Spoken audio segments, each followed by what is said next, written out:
If you are passively holding cards as a collection, that's awesome. Pick the guys that you like long term and see what happens. But if you are operating on a more micro level, it's good to understand these timelines. And like you said, if this guy's going to come up and get at bats, there's going to be a moment right there where you are very likely going to see a bump in his value. And you have to make a decision.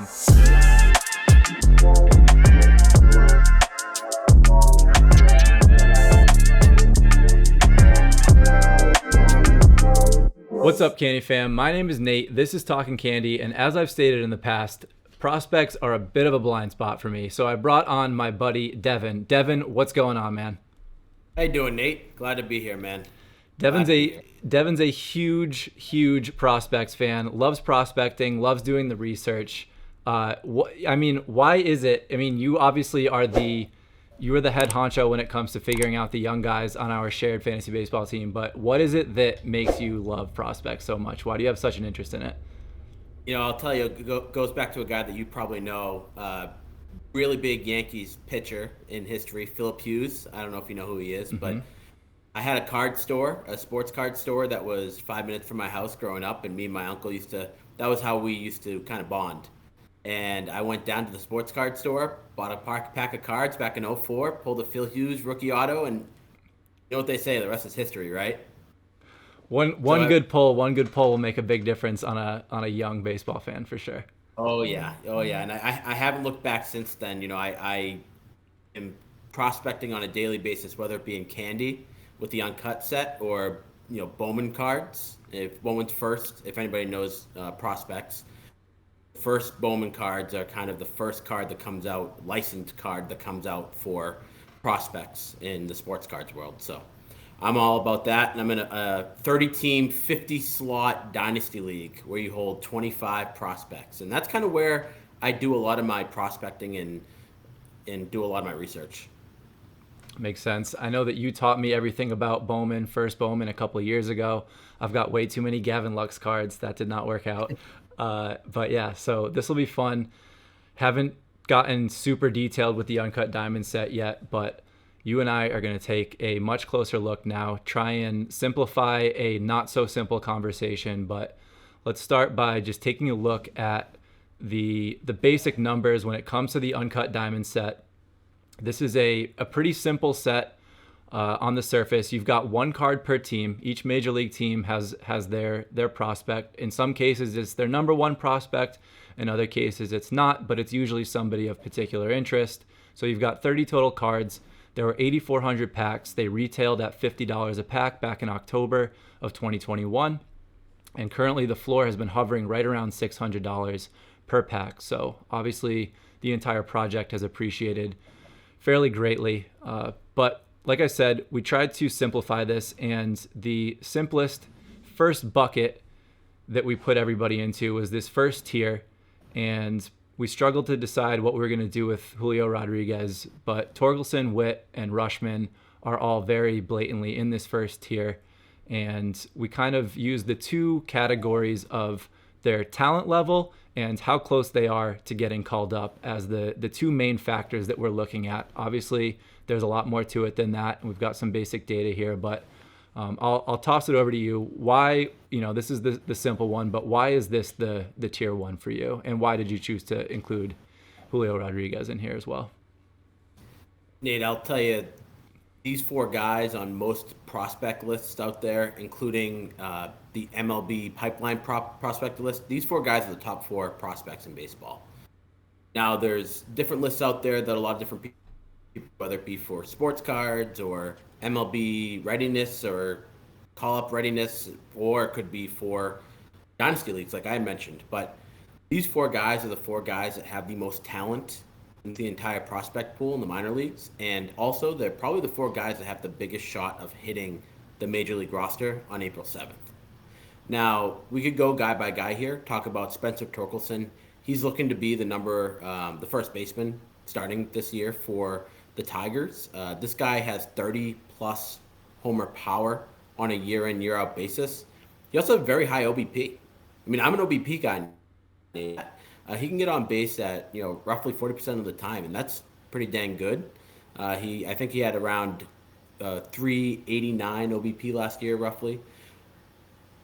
Adley Rushman, he's another guy. People don't like catchers, and you'll hear me say this throughout Talking Candy episode today, but catchers and pitchers are two positions that kind of get hated on. They don't get the respect that they deserve. Adley Rushman might not be a long-term catcher. He definitely is a catcher of the Orioles today, but Adley Rushman is another guy that can have 25, 30 bombs and have a 400 OBP. And that's insane. If it wasn't for his injury a couple weeks back, it's looking like he's going to be out for another 8 to 12 weeks potentially. But if it wasn't for his injury a couple weeks back, he definitely would be the opening day starter, whether it be a catcher or DH for the Orioles. Bobby Witt. Bobby Witt's a consensus number one overall prospect in baseball. I would be hard-pressed to find a list out there where a prospector thinks that he isn't number one. This guy easily has 30-30 home run steal potential. And I'll talk about it a little bit going forward. You see that high floor that he has there of roughly 375? I still think that's too low. And I might be one of the only guys out there that think that $375 figure is too low. I think that's too low. You come back in 2 months, I think that's double, if not triple. But the question you asked me, Nate, is Julio Rodriguez. And that's, if you go on Twitter, you go on any sort of forum online that surrounds prospects, the question going into opening day is, will Julio Rodriguez be the starting center fielder for the Mariners? I read some prospecting documents this morning on Twitter. It looks like a lot of the Seattle Mariners prospectors have him as a really good shot to be the favorite at that center field job. If not, then we're looking at probably late May, early June for a call-up. But Julio Rodriguez, the reason I put him in this group, it's because he is a blue-chip prospect. He is a guy that's going to go ahead and give you 20 to 25 homers, 25 steals.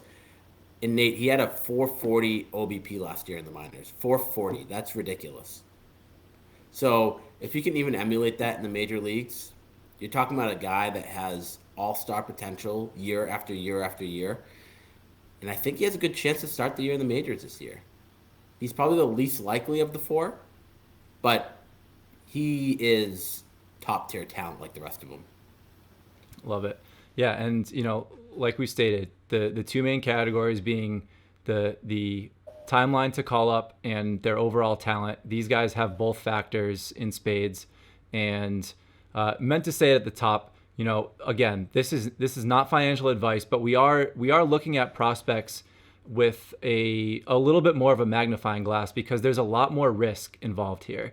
Anytime you're talking about a guy that has not yet gotten big league service, an injury has a much bigger impact on the trajectory of their career.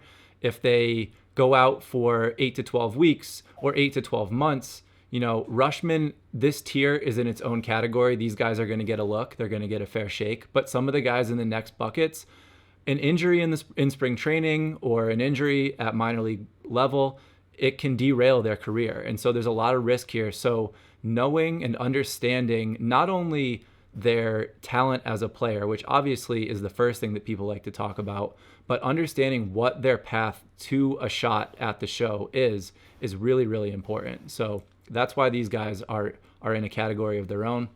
I know that you're holding a whole set, correct? You just finished your Uncut Diamond set? I luckily and fortunately just graduated to a full set holder on Thursday of this past week. Nice. Congrats. I am not. I am a Cassis holder and a Bobby Witt holder. So I've got my two guys, but I did not do the whole set. So, but obviously it makes sense that you would have done that given the nature of what this stuff means to you. So let's go in. Nate, yeah, go ahead. Real quick before we jump, the funny thing about these four guys that you'll realize in tiers is none of these four guys really play in a big market team.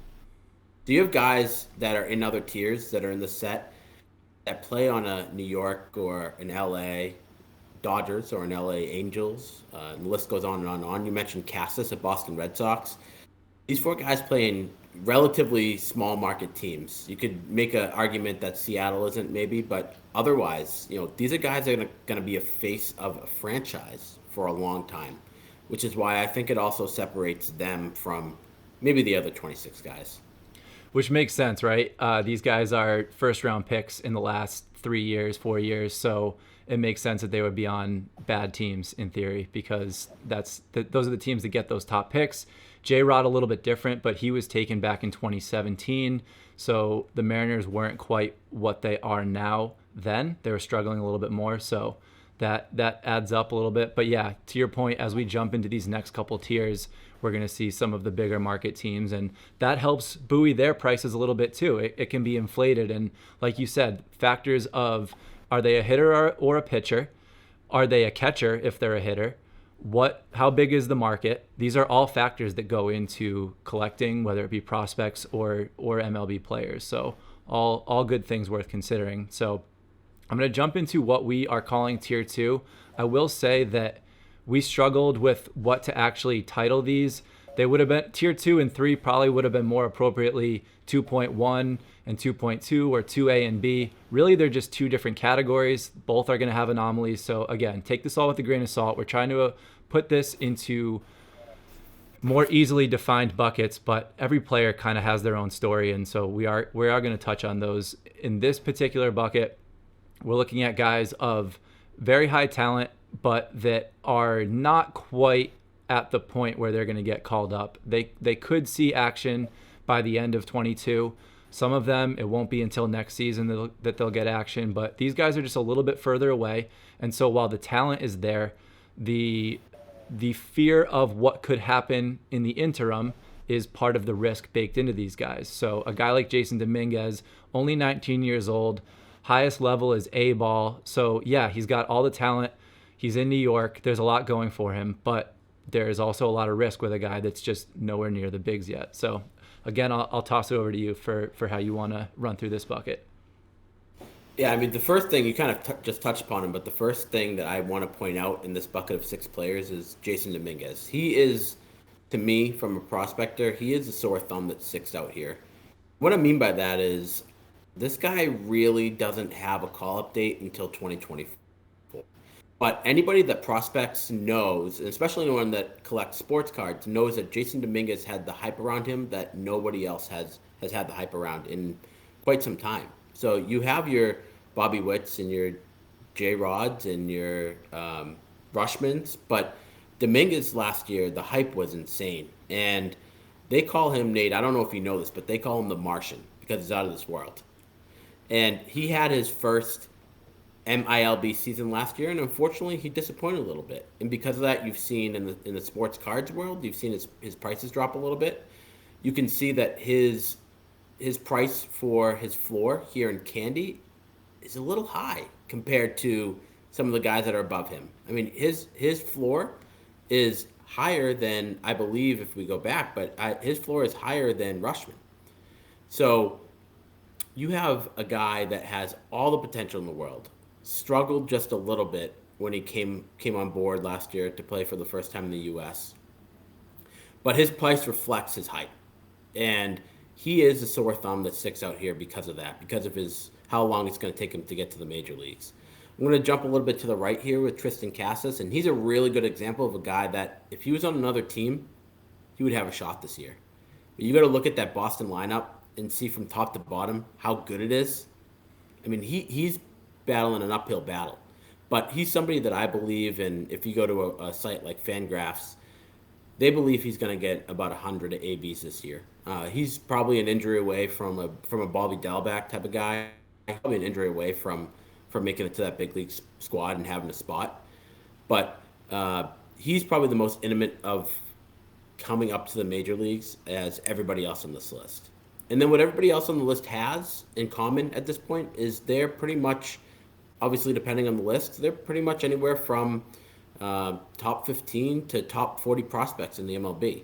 It's funny because in Tier 1 I mentioned to you about catchers, and the two guys to the right are catchers.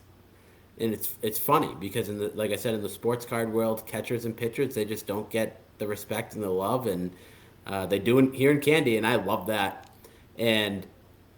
But it really is a tough road for both these guys, especially Moreno.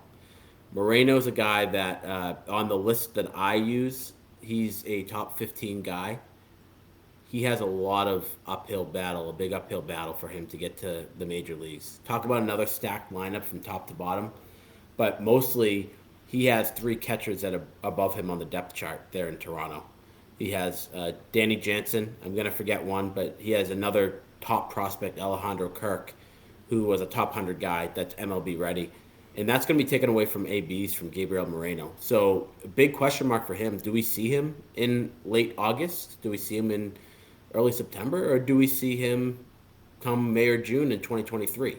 And that's what we're going to have to see. Wait and see. And, Nate, I'll tell you, from a candy perspective, you can take that one way or the other, depending on what type of collector you are. You mentioned the risk. The risk is big with these prospects. We've talked about injuries. We've talked about age. You realize that the age throughout these six guys varies from teenager with Jason Dominguez all the way up to a guy like Nick Gonzalez, he was a college prospect out of the draft. So the age varies, and that's why kind of injuries play a big role when it comes to prospecting. If you're a college prospect that gets drafted at 23 and you're out a whole year after playing one season, you're going into maybe your third season at the age of 25, 26, and you haven't played in over 12 to 18 months. It's going to really be hindering your long-term profitability when it comes to playing in the major leagues. So Francisco Alvarez is another guy that is a catcher for the Mets. Another really good lineup that may be able to see some time later this season. And Nick Gonzalez and Brennan Davis. Brennan Davis is a consensus top 15 prospect. He got a chance to play in AAA last year. He has a good shot to be called up again at the end of the season this year. I don't know how good the Cubs are going to be, which may be able to play positively in his potential to get called up. And Nick Gonzalez, like I said, he was drafted just 2 years ago, in the draft 2 years ago. He's a second baseman. There's question on where he's going to play long term. He only got up to single A or high A last year, an A plus. But he's someone that the Pirates project to really move up their rankings and move up their system quickly. He's a guy that probably doesn't see the Pirates lineup at some point in 2022, but he's a guy that is going to really be knocking on doors come the beginning of 23 for a potential opening day starting spot. So all these guys have very high talent. That's a common theme between all six of these guys. And a lot of them, or most of them except for Dominguez, have a legitimate shot of potentially making the majors at the end of the year. So these are guys that I would categorize, Nate, personally, as guys that have high floors. And that really directly is correlated to their talent level. They have high floors. If they have an injury today, it affects their career a little bit less than a guy, like Nick Gonzalez. If he has an injury today, it affects his career maybe a little bit less than a Dominguez because he's so close and so MLB ready. He can maybe, obviously depending on the severity of the injury, he could really power through an injury and still have a spot next year. And we're going to talk about a guy, Josh Jung, in the next tier that really relates to what I just said. But I really like all six of these guys when it comes to their performance and how they have an opportunity to play next year. And I think that their candy values are really going to represent that after the season starts. And I wanted to just clarify, I meant to make reference to this already, but as you can see, we've got the year that they were drafted, and then in parentheses, the first number. So take Nick Gonzalez, for example, drafted in 2020. 1.7 means he was drafted in the first round, 7th pick overall. And then for a guy like Dominguez, the J2 is referring to the international draft. I forget exactly what you said J2 stands for, but I know that was the international, different than the regular draft. Yeah, J2 historically, and it changed because of COVID, but J2 references the day that international signings are allowed to open up. So J being the month, and I'm gonna botch it here, but it's either June or July, I forget which one. But the second day of one of those months, I think it's June 2nd. The international signings can be opened up, and I'm sure you know how it goes. Everybody's already talking at that point, but June 2nd, that's when those guys get signed. Cool. All right, let's jump into the third tier here.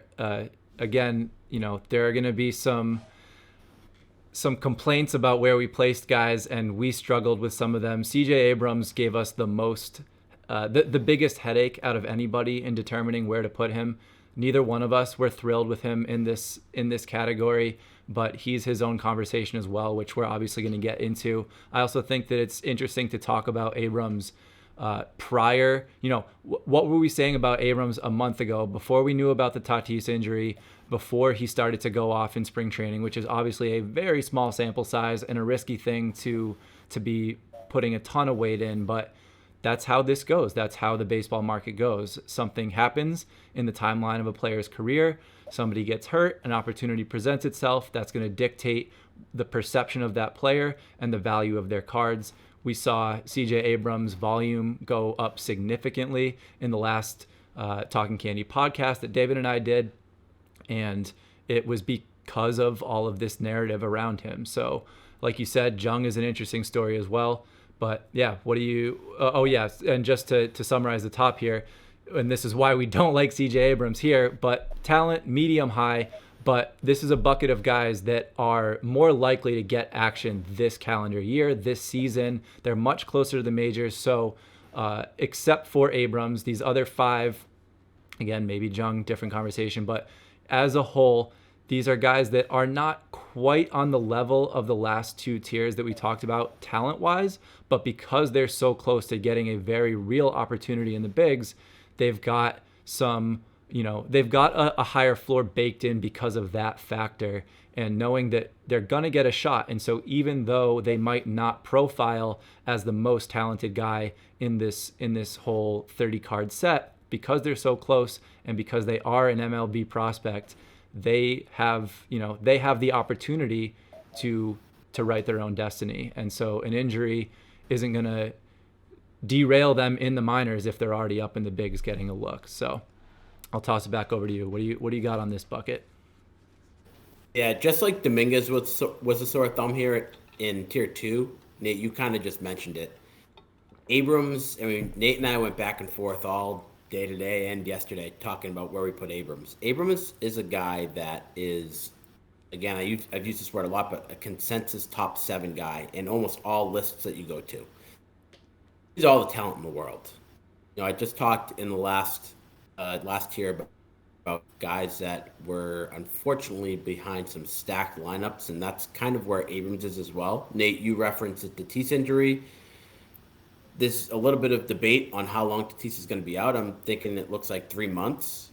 I don't know if Abrams is a guy that has the potential to start the season in the MLB. And that's the only reason why I think that the Tatis injury does not really affect his call-up date to an extent. Now, if Tatis's injury is a little bit more serious than we thought it was, I think we're going to be having a conversation in June or July where we really have to figure out, is Abrams going to make that play? Is he going to make that jump? But for the time being, the reason that we decided on Abrams being in tier 3 is just because he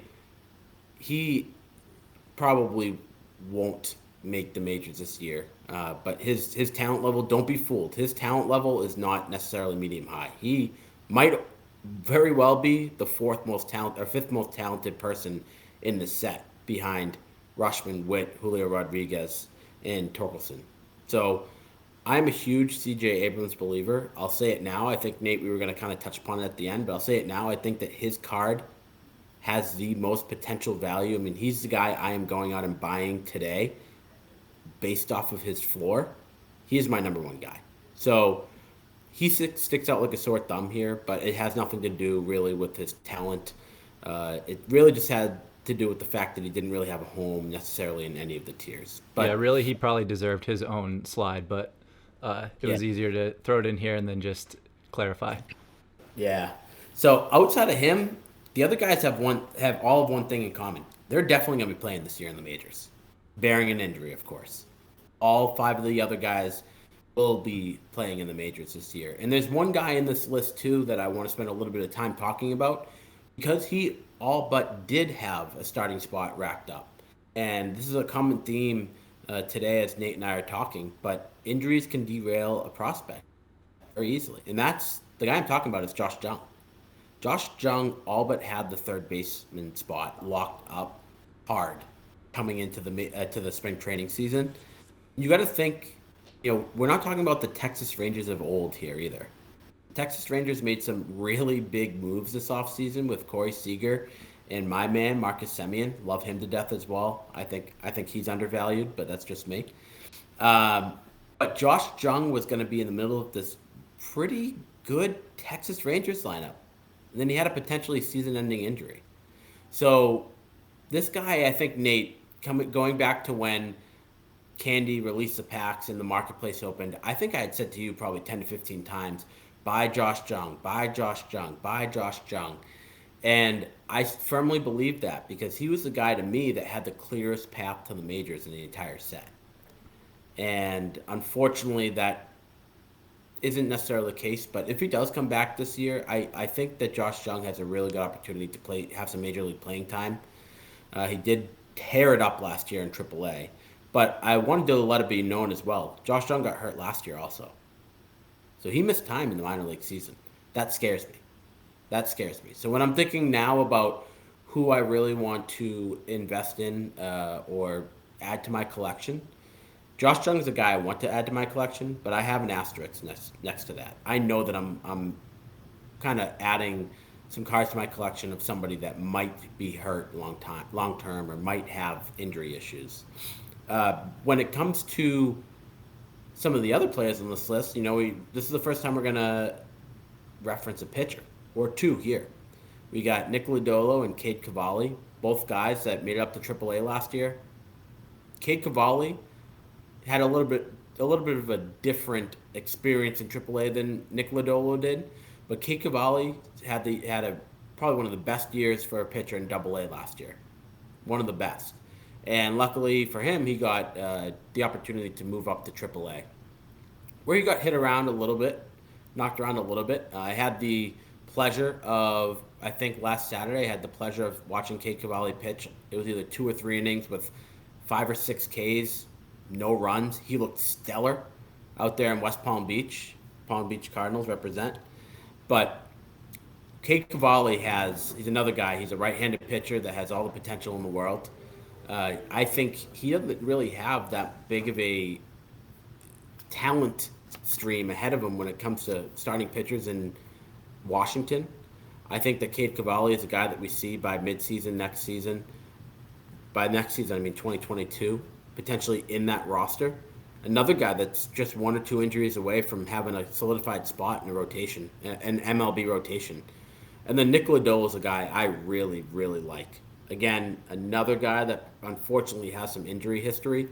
He was out for I think almost 2 months last year. Sorry, but he's a southpaw.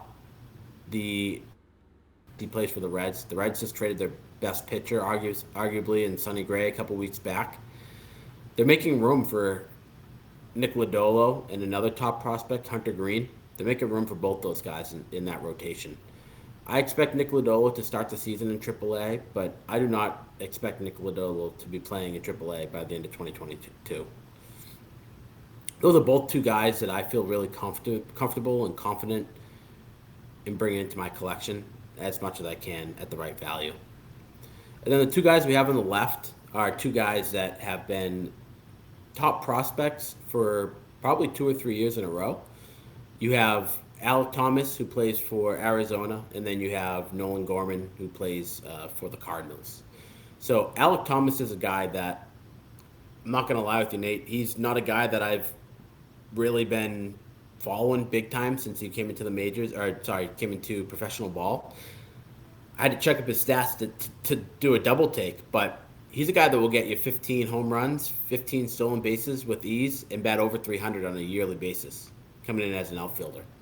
He's pretty much a guy that's sitting right around 20 on all top prospect lists, MLB Pipeline, Fantrax list, Fangraphs list, the list go on.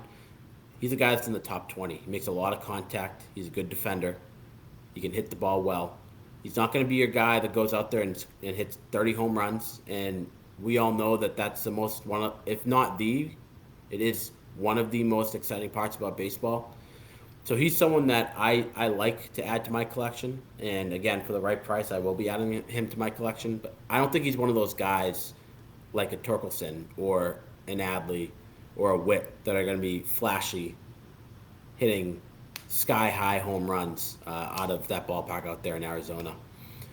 And Nolan Gorman's another guy that AAA last year. He's another guy that's a very consistent hitter, plays the infield, corner infield. I like Nolan Gorman, but for me, he's the last guy on this list that I like. Again, he's another guy that's probably ranked in most lists somewhere between 35 and 50. He's been a top prospect since the day he was drafted. He's very highly regarded in the card industry, or at least he was. This past year, he kind of dropped off a little bit, but all six of these guys have pretty much solidified a chance to be called up late this season. That's why they're all sitting in this group together. But C.J. Abrams, like I said before, he's the guy that really stands out to me here, and he's a guy that's extremely undervalued in my opinion. I think that Alek Thomas was a good conversation because he's kind of like the exact opposite of a Jason Dominguez, where he's not flashy, he's not particularly exciting, but he does things right. He's a solid ball player. Obviously, we wouldn't be talking about him in the first place.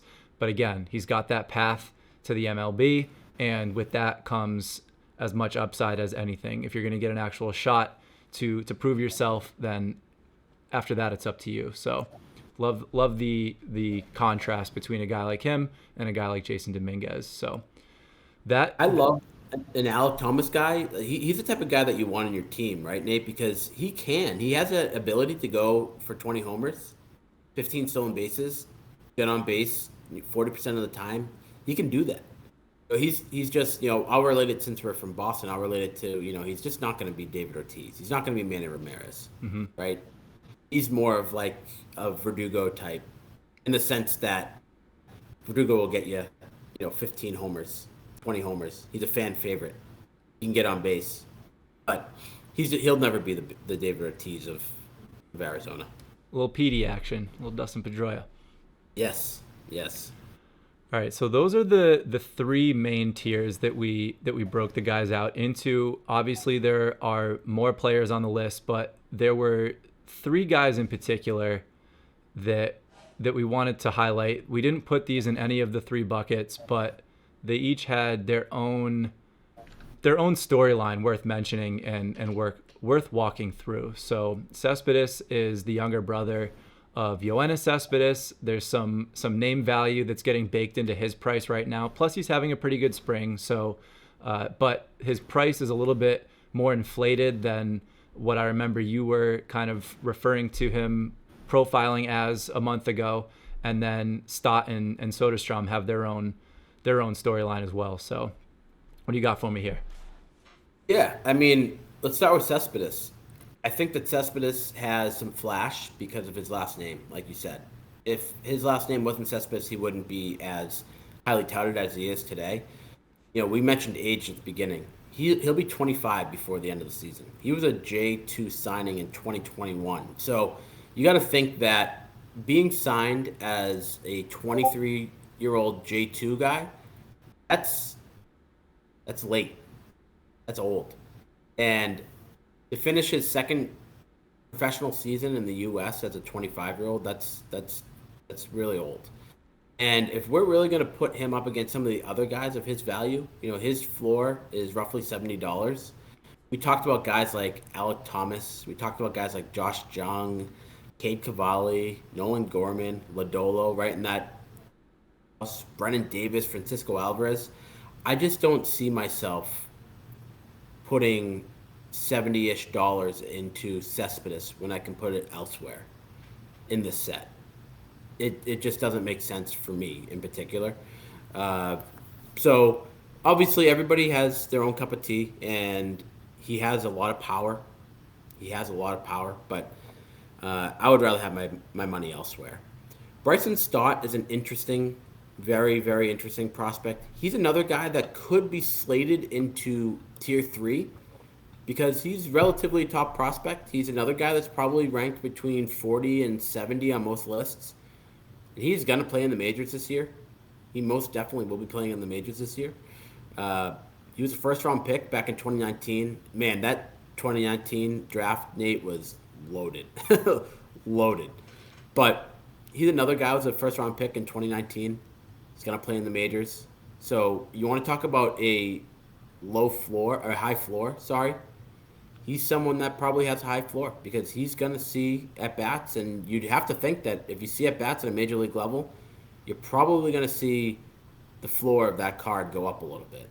So I don't think he has the ability to be in tier three, but he's just a small step below.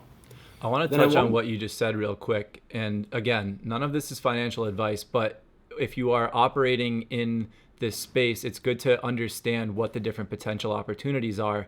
And while we are talking mostly big picture about these guys, how they profile talent-wise and a call up to the bigs, it's important to understand that when it comes to card value, and this is something that I learned with physical cards, with cardboard over the last few years, is that just the individual event of a call up is enough to spike interest in a card, the same way that CJ Abrams hitting a couple home runs this spring training is enough to increase his value and his overall sales. So if you are passively holding cards as a collection, that's awesome. Pick the guys that you like long term and see what happens. But if you are operating on a more micro level, it's good to understand these timelines. And like you said, if this guy's going to come up and get at bats and people recognize that all of a sudden Bryson Stott is going from a AAA ball player to a major league ball player, there's going to be a moment right there where you are very likely going to see a bump in his value. And you have to make a decision. Is that a time where your investment has paid off, or is it something that, okay, now he's getting his opportunity and you're going to hold on to it because you want to see what he really has in store? There's no right or wrong answer here. This is not, it's not investments versus collectibles and whatever. You can do whatever you want with it, but you have to understand that each one of these events in a vacuum has an impact on the value of these cards because it creates another point in the story, and it gives people a narrative to either get excited or get fearful about. And so you have to understand that you're going to see the intelligence of the baseball fan play into the decisions that are being made both on the seller side and the buyer side. So it's important to take everything that we're talking about here and use it as a baseline of understanding how prospects work and how you might bake that into your own decision-making process and your own theories that you want to use as a premise for the decisions that you're making with your own collection.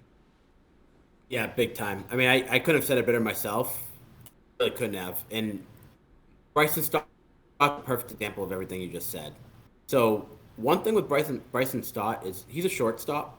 Again, he's a little older. He's a college player. He came out of college when he came into the MLB. And that's fine. To me, that just means that he's a little bit more polished. He has a little bit more experience than a high school guy.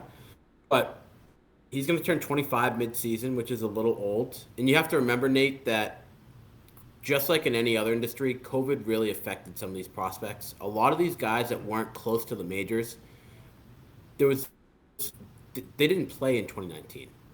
2020. They didn't play professional ball in 2020. There was an offsite for all the major league teams where they pretty much held it at either their AAA stadium or their spring training stadium, where a lot of their top prospects and or their depth guys played interleague ball or inter-team ball. A guy like Bryson Stott, I don't know this for sure, but a guy like Bryson Stott, he wasn't at the Phillies offsite. He had just been drafted, so he had a whole year of not being able to play up with some really good competition. Obviously, he trained on his own, but all these older prospects that played college ball and then got drafted after the senior year, prior to COVID, they had that off year. Really affected their long term, their longevity as well for Major League Ball. But one thing with Bryson Stott is he's a guy that if you want to lower floor, yeah, the Kyle Schwarber signing probably didn't help him because obviously we all know that the National League got the universal DH. But they have Didi Gregorius as their starting shortstop today. He's a free agent at the end of the year. That's big. Mm-hmm. That's big. So if he's going to play third base, they have Alex Baum. He was a top prospect. He has another 3-4 years of team control, or 4 or 5 years, I should say, of team control. And they have Gene Segura at second. Gene Segura has the option of a club option next year. So we'll see how the Phillies play that out. But Bryson Stott's job, in my opinion, it's his to win and to keep long term. They only got one more year with Didi. Hey, Didi gets hurt. They have Johan Camargo on the bench. He struggled. He struggled in his career, so as a Brave. So I expect again another guy that's one injury away. And like you said, Nate, a call could mean the world for some of these cards. Could mean the world. But I want to move over to a guy, Tyler Soderstrom. So Tyler Soderstrom is a guy that, to me, has a really good opportunity. Unfortunately, another guy in the set that shares the same position with him just got traded from the Braves to the A's. So Tyler Soderstrom was drafted as a catcher out of high school. He decided to take his opportunity to go to professional ball. And although he's not the best catcher, they talk a lot about him profiling as a first baseman down the line. They still do have him practicing with the catchers, but Shea Langoliers, who is the Atlanta Braves representative in the Candy Uncut set, he just got traded over to Oakland within the past 2 weeks. And it's looking like he's going to have an opportunity to get some ABs this year. So Tyler Soderstrom is going to be behind Shea Langoliers, but we don't know if that's going to end up changing if Tyler goes to first base. But Tyler is a guy that, talking about volatility, Nate, we've really only talked about how volatility can hurt a prospect.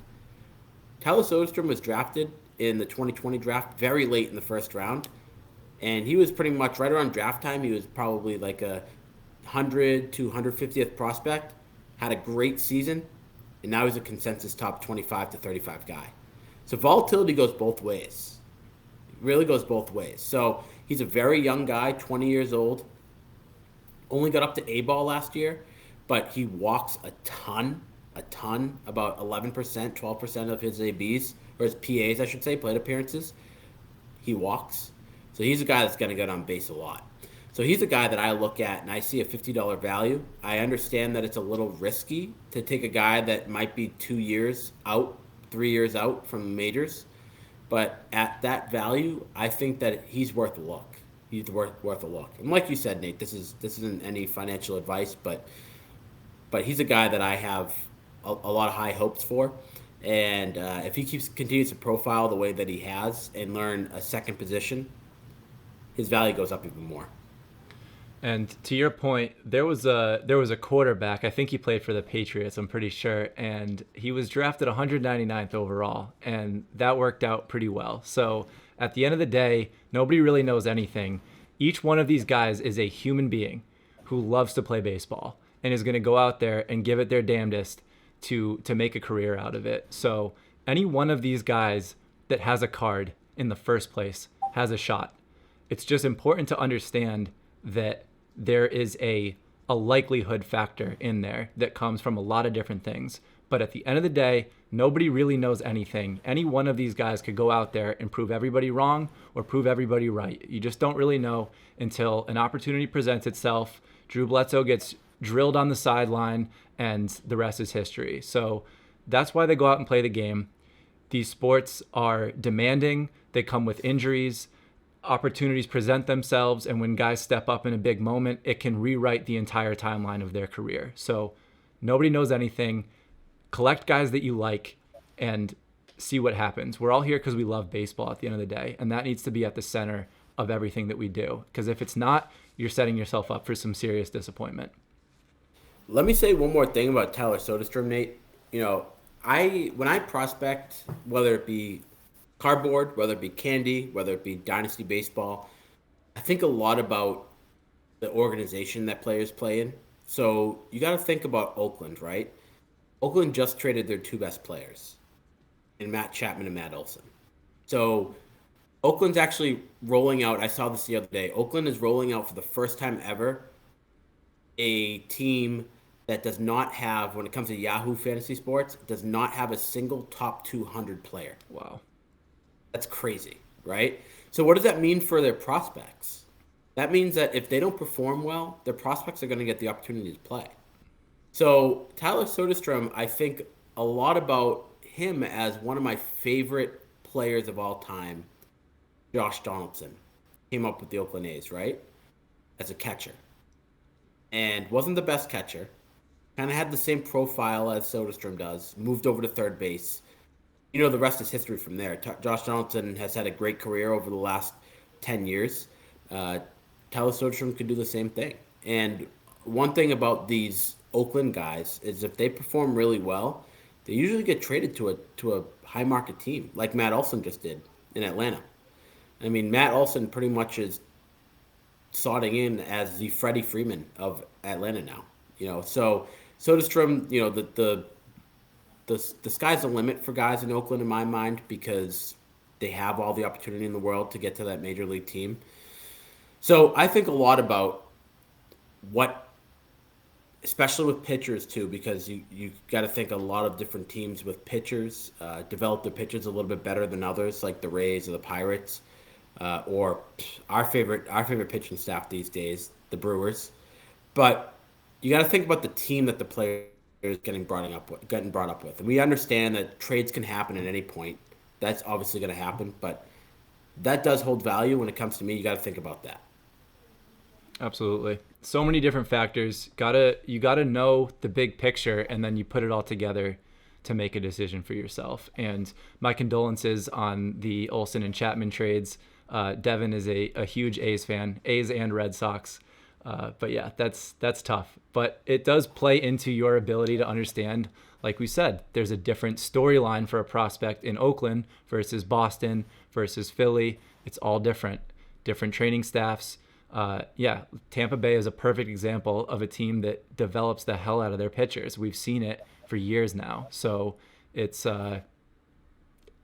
all different factors. It's all playing in. So that goes through everything that we had summarized in terms of individual tiers. Obviously, there are some guys left off of the list here. We didn't have time for all of it. But as a parting gift, what are you going to give the people for your top picks in terms of they're related to their candy value combined with the overall trajectory of where they're at? What are your top, whatever you want. It could be one, it could be two, three. Who are the guys? And I know we've already touched on a little bit. Who are your favorite guys in the candy prospect set right now, given their current price point? That's a really good question. We know who my number one is, and he's a little bit expensive when it comes to the uncut set. He is, but to me, CJ Abrams is extremely undervalued. Extremely undervalued. We're talking about a guy, I said this a little bit earlier, but we're talking about a guy that's a top 10 prospect in baseball, plays a premium position. He's young. He has potential to make the majors before the end of next year and probably will make the majors before the end of next year. You just don't see someone like that at almost 50% of what the value is of guys that are ranked similar to him. I mean, we're talking about a guy like Dominguez. If I were to put Dominguez next to CJ Abrams, I'm scratching my head a little bit and saying, why would I buy one Dominguez when I could buy two Abrams? Just doesn't make sense to me. Mm-hmm. So CJ Abrams is a guy that, if you're comfortable spending the $110 on a CJ Abrams core, I think that'd be my first buy when it comes to uncut set. Another buy I would probably make is somebody that would be close to the majors that might not have as much of a dollar figure value attached to his core. So I'm not going to name anyone in particular, but a guy like Jung. We talked a little bit about a guy like Stott. We talked a little bit about guys like Moreno. But one of those three guys, all three of those guys have floors close to 60 to 70. I like all three of those guys because you're going to talk about guys that have potential uplift sooner than the other 25 guys in the set. And I do like all three of those guys. Josh Jung, as I mentioned earlier, scares me because he has injury history there. But he's a guy that was the most MLB ready out of all 30 guys in the set prior to the set being released. So I really like him as a little bit of an opportunity to grow, but with a little bit of risk. And then other than that, I did want to jump, if you don't mind, I want to jump and talk a little bit about guys that I don't want to buy Go and ahead. guys that I think, we had an overarching theme of injuries and how they can derail a career, but a guy I would not buy is Forrest Whitley. So Forrest Whitley is a guy that was, for anyone that prospects, they know this. He was a guy that was a top five prospect back in 2018 and 2019 for that matter. I mean, he was the number one pitching prospect in all of baseball for 3 years straight. And then in 2019, you would think, and I'm going to make you guess here because I know you don't know the answer, but 2019, he was the seventh overall ranked prospect by MLB Pipeline. 2019. What was his ERA in the majors that year? Minors, sorry, in the minors that year. Over 5. 7.99. And he got injured. He was out for over a year and a half. So that shows you a couple things. That shows you that anybody, no matter how highly ranked you can be, can get injured. Today, right this second, and it could change their whole entire career. It shows you that just because you're a top prospect doesn't mean you're guaranteed. It does not. And those are two of the big reasons I would not purchase anything when it comes to Forrest Whitley, but also the fact that he's valued at around $50. And if I really wanted to buy a pitching prospect, I would just pony up and spend the additional, you know, 10, 15, $20 and buy Lodolo or buy Cavalli. That's the way I kind of look at that type of purchase. But I like the way that you look at, and this is something that you and I have done for years now, is looking at the opportunity cost. None of us can buy all of these cards. We all have different budgets. We all have different approaches. We all, a lot of us are just playing within the candy balance that we have right now. And if we want to make a new purchase, it requires maybe selling off a little piece of our collection. So opportunity cost is a great conversation, and it leads to a discussion. Let's say Bobby Witt, right? Bobby Witt right now is pushing $400. Or you could get 2 Bo Bichettes for $200 each.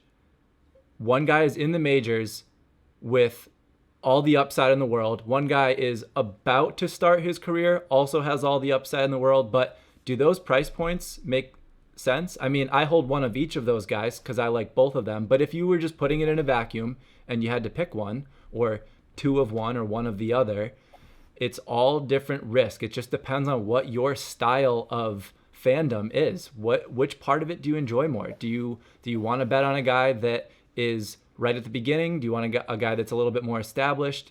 That's the fun of looking at these younger players. And it's not just prospects, it's guys like Bichette that are right at the beginning of, even Vlad. I know that Vlad is one of the top 6 most expensive players, but man, I really feel like we haven't even seen the beginning with him. He is just, it's so exciting to see where the MLB is going to be in a couple of years when you've got like Soto, Vlad, so young. They are still so young. And if these guys can stay healthy, if a guy like Bichette can stay healthy, the sky's the limit. And so determining where you want to distribute those funds, it's good to look at the opportunity cost and look at it that way. And it helps create a benchmark for yourself mentally of what does this cost compared to something else that I could put my money into. yeah, and there's one thing to remember when it comes to prospects as well. You're talking about a really, really big jump in talent when you go from the minors to the majors, like a very big jump in talent, right? So let's think about 2 of the top, probably 10 guys in the majors right now: Mike Trout and Vlad Guerrero. So Vlad Guerrero last year, we all know he had a season of all seasons. He had an OBP of over 400.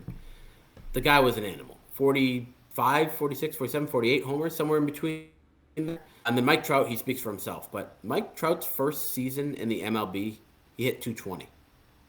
Remember that. So he hit 220 in over, I think, like 50 games roughly. And then Vlad Guerrero, we know that he's a 400 OBP hitter. But I believe in his first season, he played pretty well, but he had like a 260 batting average with like a 330 OBP. Panic on him. His cardboard cards went down almost 20 to 30%. after that first taste of the major leagues. And then we all know what happened after that, right? With both players. So remember. Laser show. Yeah, what'd you say? Laser show. Laser show, yeah. So remember, you talking about Petey? Oh, yeah. Petey was hitting under 200 his rookie year, and then he gave that famous interview about, everybody was doubting me, and then what? Laser show. Sometimes you just got to let these guys play. That's something that you have to remember when it comes to prospecting, is that just because a prospect had a rough first experience in the majors doesn't mean that their career is over. It doesn't mean that. So people make adjustments, as any athlete does, no matter what the sport is. And you'll see guys like Vladdy and like Mike Trout end up having. Mike Trout now we can say has had a fantastic career. Hopefully Vladdy falls in his footsteps as well. But remember that as you're prospecting. And then on the flip side, remember that there might be guys that might not be as talented that might come up and have a good first half season in the majors. And you got to be able to look at them in a vacuum. Look at their performance, look at how they performed in the minors, their track record, and make that decision when you're trying to think about where you want to invest when it comes to prospects. One more prospect, Nate, that I did want to touch upon that I really like is actually Royce Lewis, especially for the value that he has today. Royce Lewis, his floor is roughly $50. I think it comes in a little bit lower than that at $45 or $42, but Royce Lewis is a guy that, starting last year, was a top 10 prospect. He had a non-baseball ACL tear, and he does not have a history or a track record of injury. This guy plays a premium position of shortstop. The Twins, I understand, just signed Correa, and that's fine. Maybe Royce Lewis moves positions, but we're talking about a guy with top 10 talent. He's down towards the 50s, 55s when it comes to where he's ranked now today. But, he swung a bat professionally for the first time at spring training this year in over 365 days. So he's a guy that has the potential to grow back to a top 10 talent. And his value is less than every single guy that we just talked about on this pod. So that's a guy that I'm looking at and I'm saying $40, $45, that's good value. Mm-hmm. That's really good value. I couldn't end this without bringing up Royce. I think that's perfect because anybody, the five of you that are left here all the way at the end, you just got the sneaky little gem of Royce Lewis. So it's that's the list. Then you got Abrams, you got the couple guys there that are very close to the majors with the timeline baked into it, and Royce Lewis. Those are the top picks based on their current candy value. But again, do your own research, factor in these different elements that we've talked about. There's a lot of different things to account for, especially when it comes to prospecting. It's very different than a major league player that maybe has a little bit of a longer leash since they're already established. So factor that in, do your own research. But with that being said, I'm Nate, that's Devin. This has been Talking Candy, and we will see you in the next one.